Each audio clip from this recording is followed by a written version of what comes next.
So here's our scenario. We only have one picture to work with, and we're trying to add a bit more interest than just the static picture itself. It's a nice picture, mind you, but this needs a bit of help. So let's look at a technique you can apply to all different scenarios for this. We're going to start off making a simple selection around her face, sort of focus on her, and then press Command or Control J, and that will duplicate just that selected area onto its own separate layer, as you see here.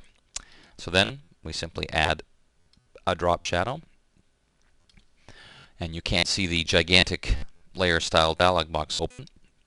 But all I'm really going to do is just with my mouse drag the shadow so it's a little more around the outside. It becomes almost like an outer glow, and in my layer style palette I'm increasing the size so again it acts a little more like an outer glow than it does a drop shadow. And this is one of the things, of course, you can experiment with. Then we go back to the background layer, and we're going to make a selection around his face. Now the problem is going to be that right now it's overlapping her face as well, which is not going to work very well.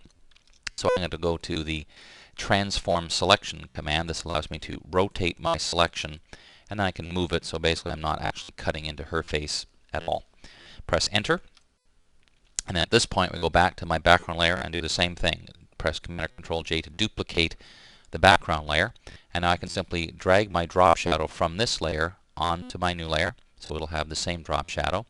Now for this effect to look good, I think what we want to do is put the man layer on top just so we don't have that kind of overlap thing happening. And we could leave it like that, but we're going to do one other thing. Go to our background layer and simply pop up a hue saturation adjustment layer and lower the saturation down. And because of the order in which I put these layers, of course, it's only lowering the saturation of the layers below them. You can put it right down completely so there's no color, or just have a little bit. That's your choice. Again, one of the things you can experiment with.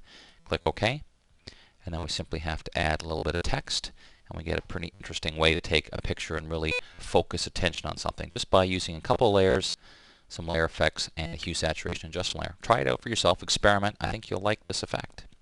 Hey, it's Dave Cross, enjoying my summer here in Florida. Hope you enjoy your summer and keep enjoying these Photoshop tips. See you next time.